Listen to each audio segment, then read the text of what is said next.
Alright guys, I'm going to show you around my shop today and give you some project updates. Stay tuned. Well, here's the Porsche currently. I dug into this more and I hate to say this, but I have fears this is not really worth it. I'm gonna hold off on the moment. I found tons of rot in this end too. You can kind of see there's a big old hole right there, and there's of course tons of rat poo. This car has become known as the Rat Bastard, because that's what it is.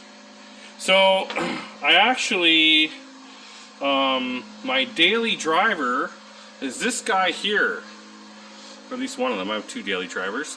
This is a 1993 Volkswagen Transporter pickup truck known as a Doka.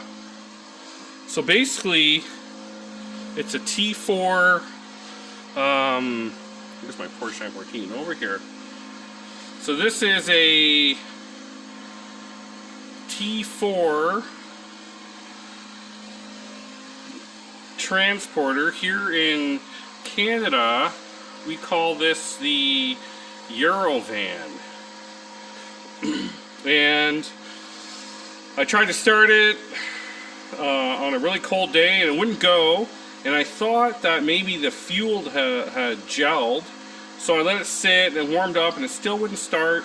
And so I brought it in here and I did the purge.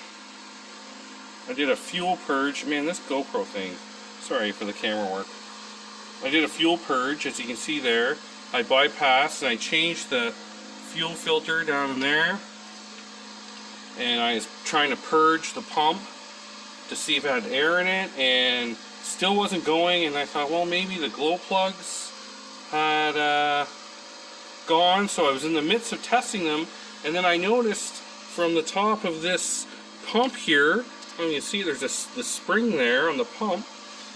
It was leaking, and I did a bit of research, and it's very common that the pump probably has failed. So that's a pretty big poo-poo. So I'm just gonna go for it. I bought a whole bunch of parts. I'm gonna start a video series on this truck, so stay tuned. And then the other thing here, we got this guy. I have this is a Porsche 914 race car. It's fully tubed out race car, but it does not have a motor.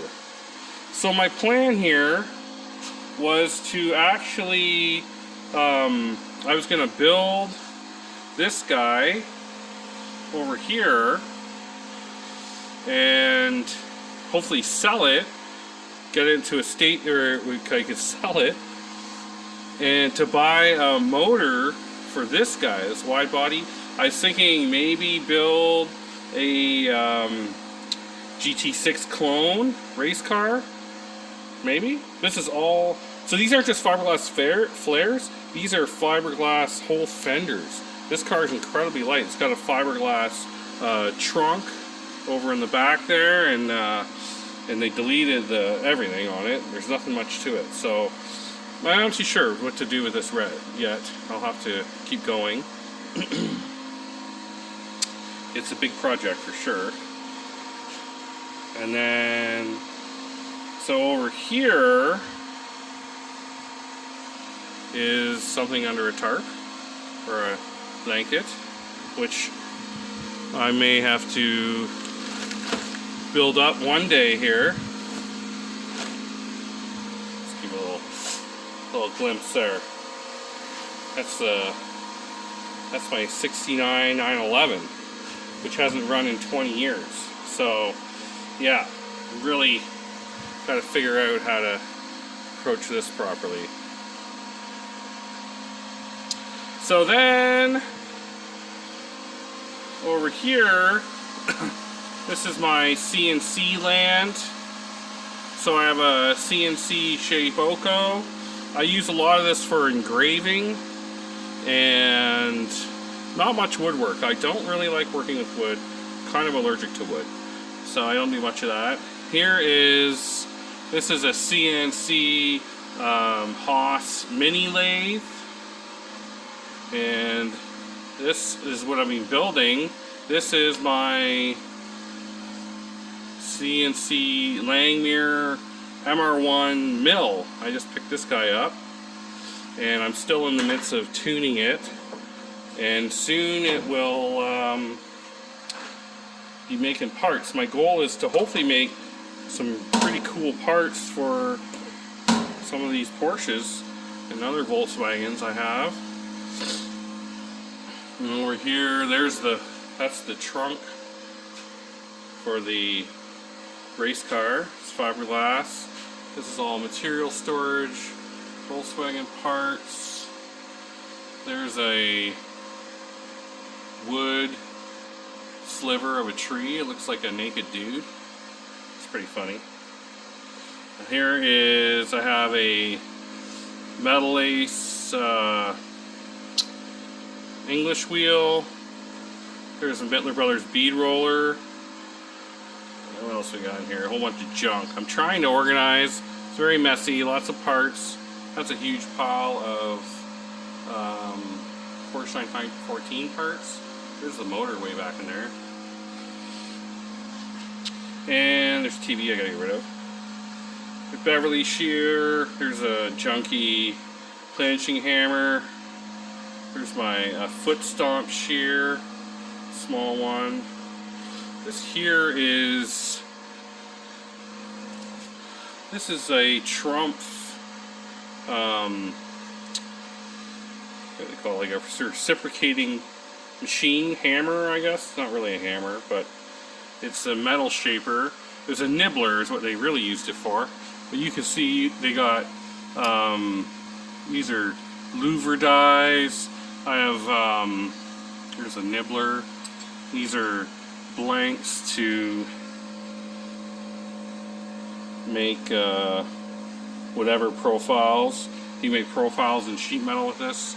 It's very handy. Machine. This machine here I've been building, just about done. This is a slap Shape-O-Matic from Sosa Metalworks. It's pretty cool. It's a power hammer, like a half hammer style for shaping metal.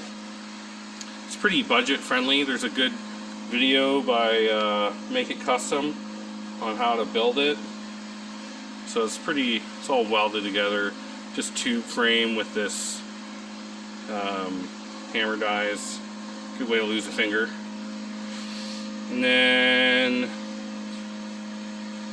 over here, come on there. There is I got slip roll, feeder bags, welders. Sorry about it, this place is a mess. There's a Bailey, my magnetic brake. This thing's awesome. It's a really cool tool. And then over here, come on, turn. Jeez. Okay, and then here I have an old LeBlond lathe. It's pretty cool. Can't figure out how to get the chuck off though, which really sucks. It's freaking stuck on. I don't know. I'll have to figure that out. What else I got? I got stuff everywhere. There's a louver or a dimple die press.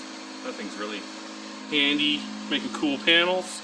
Yeah, that's basically the shop. It's always a work in progress. It's unbelievably dirty all the time, so hard to clean, especially all on my own. I'm just doing this, trying to do this on my own. Here's a really good bandsaw. This is kind of an unfinished area. It's gonna be more of the cleaning area. Got some tumblers. I think I'm gonna move this. That's the sandblasting cabinet.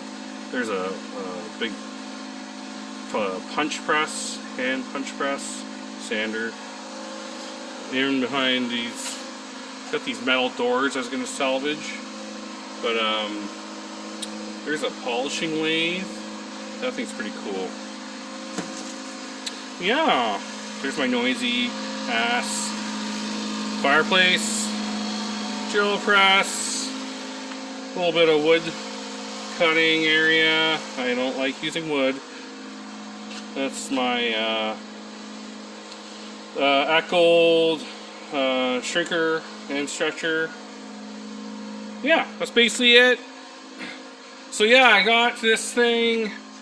I think I'm putting this on the back burner for right now. I'm going to, I actually picked up another one. I mean, because you gotta think, this thing, I have to replace so much metal on it, where it's gonna cost me so much money. I'm not saying I'm done with it, but right now, I'm going to look at my options. Because this guy,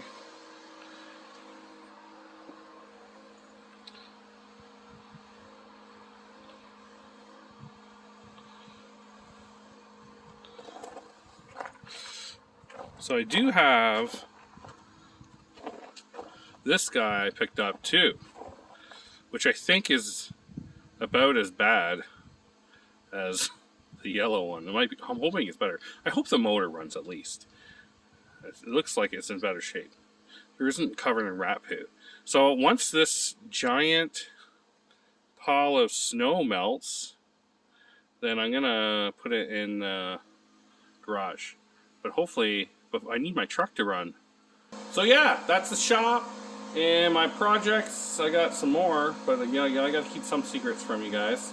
So I'm gonna start a video series on this, the Doka, and follow along. It's gonna be pretty cool. Hopefully, I got a synchro setup and a turbo. I'm gonna make a turbo. My goal is to make it actually able to tow.